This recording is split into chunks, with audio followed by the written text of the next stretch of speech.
தென்னாடுடைய சிவனே போற்றி, என் நாட்டவர்க்கும் இறைவா போற்றி. பாண்டிய திருநாட்டில் திருப்புவனம் என்னும் இடம் தலம், தீர்த்தம், மூர்த்தம் இம்மூன்றிலும் சிறந்து விளங்கியது. இங்கு இறைவன் பூவனநாத பெருமான் ஆவார். இந்த ஊரில்தான் பொன்முடிக்கு பதிலாக நெற்கதிர்களையே தன் தலையில் கிரீடமாக குலசேகர பாண்டியன் சூடிக்கொண்டு பட்டம் ஏற்றது. இந்த ஊருக்கு நெல்முடிக்கரை எனும் பெயரும் உண்டு. இவ்வூருக்கு புஷ்பவனகாசி, பிதுர் மோக்ஷபுரம், பிரம்மபுரி, பூவனகாசி என பல பெயர்கள் உண்டு. 14 புராணங்களில் ஒன்றான பிரம்ம வைவர்த்த புராணம் இந்த தலத்தின் பெருமையை விளக்குகிறது. இந்த தலத்தின் பெயர் திருப்புவனம். ஈசனின் நாமம் பூவனநாதர். அம்மையின் பெயர் மின்னணையாள். திருநாவுக்கரசர் இந்த தலத்தில் ஒரு பாடல் பாடியுள்ளார். வடிவேறு திரிசூலம் தோன்றும் வளர்சடைமேல் இளமதியம் தோன்றும் கடியேறு கமழ்கொன்றை கண்ணி தோன்றும் காதில் வெண்குழை தோடு கலந்து தோன்றும் இடியேறு களிற்றுரிவை போர்வை தோன்றும் எழில் திகழும் திருமுடியும் இலங்கி தோன்றும் பொடியேறு திருமேனி பொலிந்து தோன்றும் பொழில் திகழும் பூவனத்து எம் புனிதனார்க்கே என்று பாடியுள்ளார். இந்த தலத்து இறைவனை உமையம்மை, சூரியன், பிரம்மா, நலமகாராஜா, உட்பலாங்கி என்ற பெண் என்று எல்லோரும் பூஜித்து பலனடைந்துள்ளனர். திருப்புவனம் பித்ரு கடன்களுக்கு உரிய தலமாக மதிக்கப்படுகிறது. இது 16 மடங்கு காசியை விட மேலானது என்றும் கூறுகிறார்கள். இங்கு வைகை நதி உத்திரவாகினியாக வடக்கு நோக்கி பாய்கிறது.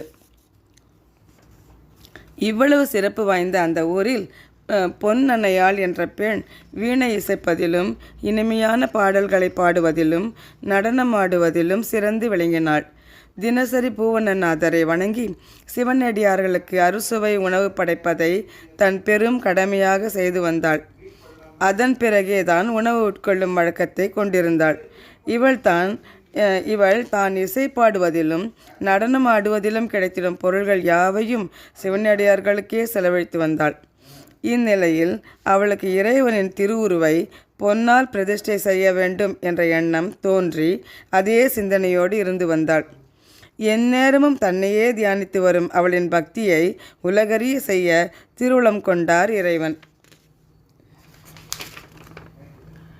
சித்தமூர்த்தி வடிவம் கொண்டு தினமும் அவள் அமுது படைக்கும் சிவனடியார் கூட்டத்தில் கலந்து நின்றார். ஆனால் உணவு அருந்தாமல் ஒதுங்கி நின்றார். இதை கண்ட பணிப்பெண்டிர் அவரை உள்ளே எழுந்தருளி உணவருந்த அழைத்தனர். ஆனால் இறைவனோ, உங்கள் பொன்னணையாளை இங்கே வரச் சொல்லுங்கள் என்றார். பணிப்பெண்டிர் உள்ளே சென்று கூறினர். பொன்னணையாள் வெளியே வந்து அவரை வரவேற்று உபசரித்து பணிந்து நின்றாள். இறைவனாரும், பெண்ணே, உன் வருத்தத்திற்கு காரணம் என்ன என்று கேட்டார். பொன்னணையாளும், என் பொருள்கள் சிவனடியார்களுக்கு அமுது செய்வதில் செலவாகிறது. அதனால் என்னுடைய பெருமானுடைய திருவுருவை பொன்னால் பிரதிஷ்டை செய்ய முடியவில்லை என்று கூறினாள். இறைவன், உன் எண்ணம் ஈடேறும். உன் வீட்டில் உள்ள இரும்பு, பித்தளை, தாமிரம், ஈயம் போன்ற அனைத்து பாத்திரங்களையும் கொண்டு வா என்றார். இறைவன் அப்பாத்திரங்களின் மீது திருநீற்றினை தெளித்தார். பின், மகளே, இன்றிரவு முழுவதும் இப்பாத்திரங்களை நெருப்பில் புடமிட்டு இருக்கட்டும். நாளை இவை அனைத்தும் பொன் ஆகிவிடும். பிறகு உன் எண்ணப்படி பூவனநாதரின் திருவுருவை பொன்னால் அமைக்கலாம் என்று கூறி மறைந்தார். மறுநாள் அப்பொன் பாத்திரங்களை கொண்டு இறைவனின் திருவுருவை உண்டாக்கி பிரதிஷ்டை செய்து தினமும் தரிசித்து மகிழ்ந்தாள். இறைவனின் பேரொருளால் வீடு பெற்றினை அடைந்தாள். பூவனநாத பெருமானும் காலத்திற்கு ஏற்ப தன் பொன் திருமேனி மறைத்து இயல்பான கோலம் கொண்டு உலகினை காத்தருளியவராய் விளங்கினார்.